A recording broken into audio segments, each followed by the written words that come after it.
Le Sénégal, dans toute son histoire, n'a gagné qu'une seule fois la CAN. Et pourtant, quand je regarde tous les joueurs que le pays a ratés, avec tous les binationaux qu'ils ont, je pense sérieusement qu'ils auraient pu avoir plus de trophées. Alors après la France, l'Algérie, le Maroc, j'ai fait un 11 des binationaux que le Sénégal a ratés. Installez-vous, on est parti, mais juste avant, n'oublie pas de t'abonner. Tous les jours, je te raconte des histoires de foot. Dans les cages, on commence par Mamadou Sakho. Il a déjà joué goal avec le PSG, donc ça compte. Lui, ses deux parents sont sénégalais, alors il jouera toujours avec l'équipe de France, avec qui il a écrit quand même une belle petite histoire. Grand merci pour le match face à l'Ukraine. Mais à côté de ça, il a toujours un lien très fort avec le Sénégal, notamment via son association. Défense à 4, simple, basique, avec à droite déjà Bakary Sagna. Lui aussi, sa famille est d'origine sénégalaise, et il a essayé de rejoindre les Lions au tout début de sa carrière, sauf que la fédération ne l'avait pas recontacté.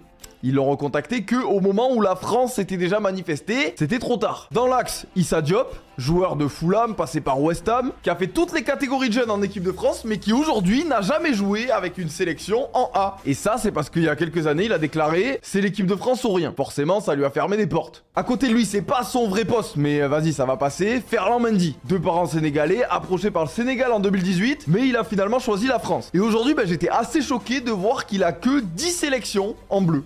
Pour un mec qui a plus de 200 matchs au Real, en vrai, c'est vraiment pas beaucoup. Et puis on termine par le patron, Patrice Evra. Né à Dakar, au Sénégal, il arrive à l'âge de 1 an en Belgique pour le travail de son père. Et c'est que quelques années plus tard qu'il rejoindra la France. À un moment, il faudra qu'il fasse un choix et il a expliqué que c'était très difficile. Milieu de terrain à 2 et c'est du lourd. Patrick Vieira déjà. Lui aussi, né à Dakar au Sénégal où il y vit d'ailleurs jusqu'à ses 8 ans avant de rejoindre la France. Et là encore, comme pour tous les autres, il a fallu faire un choix super difficile et il a choisi les Bleus. Même si à côté de ça, il mettra souvent en avant le Sénégal, notamment dans des interviews. Pas la même génération, mais gros talent, Boubacar Kamara. Son père est sénégalais, lui il a joué en jeune avec les Bleus et son choix, ça a mis longtemps avant de se faire. Je me rappelle, il y a même des photos de lui qui circulaient avec un maillot du Sénégal un peu partout sur les réseaux, ce qui alimentait les théories à chaque fois. Et il a finalement répondu présent lorsque Didier Deschamps l'a appelé. Et puis notre attaque à 4 avec du lourd, du très lourd même. À gauche déjà le Roi Sané. Alors il est né en Allemagne, il aurait pu jouer pour la France aussi, mais